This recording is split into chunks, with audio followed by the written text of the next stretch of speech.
I am the door of the sheep. This is another one of the I am statements from the Gospel of John that Jesus makes. This one comes from John chapter 10, verse 7. Now, he does kind of repeat this in verse 9 where he says, I am the door. And that's because he's trying to stress that to these people he's talking to.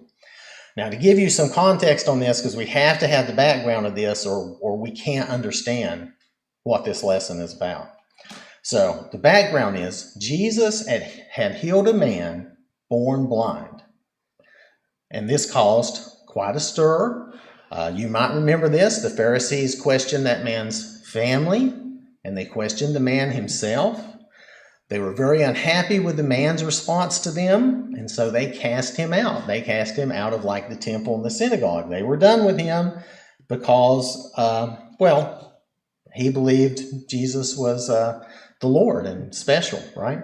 Anyway, so Jesus hears that he's been cast out, and he comes and finds the healed man, the man that's been healed. And so we're actually going to start here in John chapter 9, verse 35. And we're going to end up reading down to John chapter 10, verse 10. It's not quite as bad as it sounds, but it's a little bit. But it's worthwhile because that gives us the context for the lesson that Jesus has given us. Jesus heard that they had cast him out, and when he had found him, he said to him, Do you believe in the Son of God? He answered and said, Who is he, Lord, that I may believe in him? And Jesus said to him, You have both seen him, and it is he who is talking with you. Then he said, Lord, I believe.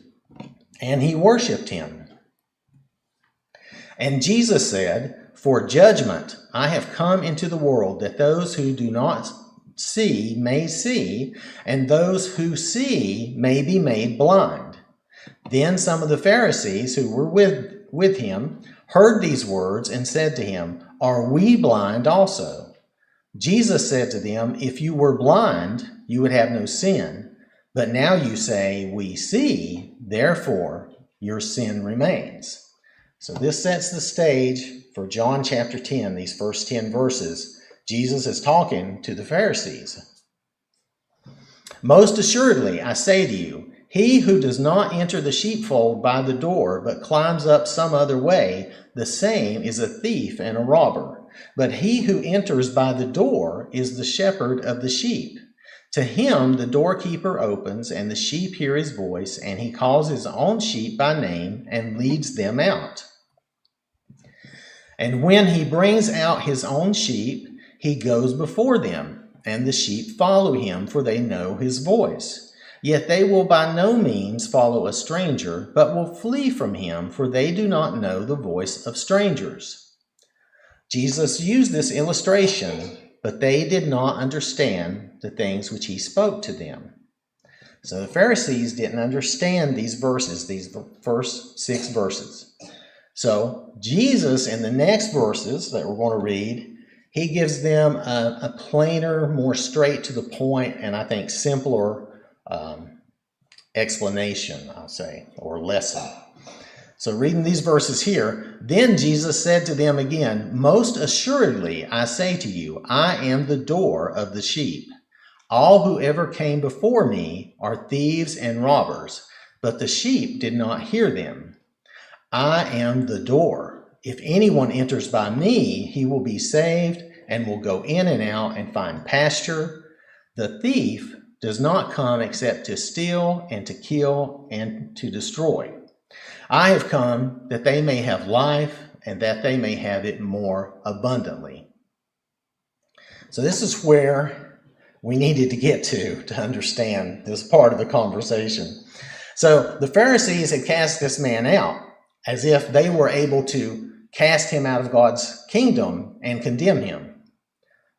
But the Lord had healed him, and we know when the Lord healed somebody, he healed them physically and spiritually. He forgave them of their sins. So in verse 7, Jesus states his authority in saying he is the door of the sheep. He can determine who comes in and out of the kingdom, not these Pharisees, not us, not anyone else. And the Lord, he protects his sheep. He's the gate to like the pasture that has the big fence around it. So he's there, he's protecting the sheep. There's also that idea. And by contrast, in verse 8, he's telling them they are thieves and robbers because they are not we know that they are not treating the sheep correctly. They are thieves and robbers. But his sheep, those he has saved, like this healed man, the Lord's sheep do not listen to them. And that's one of the reasons they cast him out, was because of what he was saying. He wasn't really listening to them. And so they cast him out. So they were mad at what that man had said. Now in verse 9, Jesus repeats himself saying, I am the door. Jesus is letting us all know that he is the door or the gateway to heaven. Again, this is his authority. He can save and add to the kingdom, and he protects all his sheep. This man is now in the Lord's kingdom, and Jesus is keeping him safe as the door, regardless of what the Pharisees thought. They did not care for the man, they discarded him. But they do not have the authority to remove him from the Lord's kingdom. So verse 9 also tells us, if we look at the last part of that we can find pasture through the Lord. We can go in and out and find pasture and return to always being in his safety. He provides us protection and sustenance. And it's not that we would like go in and out of the kingdom, like we would leave the kingdom and come back. Because in the next verses, he's going to talk about how he's the good shepherd and how he's always watching over us. And if you remember in the earlier verses, they didn't understand. He says he leads the sheep out, right? So he leads them out, and it goes along with the idea of him leading us to good pasture. He is the good shepherd. He watches over us. Then in verse 10, Jesus tells them about the thief, who they are influenced by, who we know is Satan. Then he tells them his purpose. And Jesus came to give us life, and not just any life, but an abundant life. A life where we can find pasture and sustenance as needed and be inside his protection. He is keeping the wolves out. If you think of like the gate and the fence and everything, keeping wolves out, protecting his sheep. He leads us to good pasture like in the Psalm.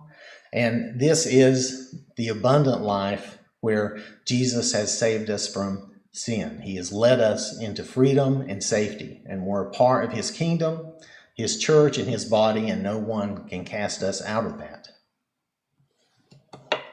So like so many times in the Bible, he's telling us that he's with us, he's protecting us, he's watching over us. We are in his kingdom, and we will be in his kingdom in the future when we go to heaven. The Lord will not discard us. He will take us with him. He's going to come back for us. Now that word for abundantly in verse 10, it does mean exceeding, extraordinary, more than sufficient, but it also means superior. So it's the best life. It's the best life to follow the Lord now and in eternity. Following the Lord, that's the only true life that there is. Everything else we might follow will lead us to death ultimately and destruction. There's no way out of it. So this evening, if anyone here were to feel discarded in this life, just know that Jesus is with you and for you, and he will never leave you or forsake you. And if anyone here were to need that superior life, if they need to be behind the door that is Jesus, he can save us from those sins that are taking, that are taking anyone to that ultimate death. He can save you from that. So if anyone needs any of that, please come forward as we stand and sing.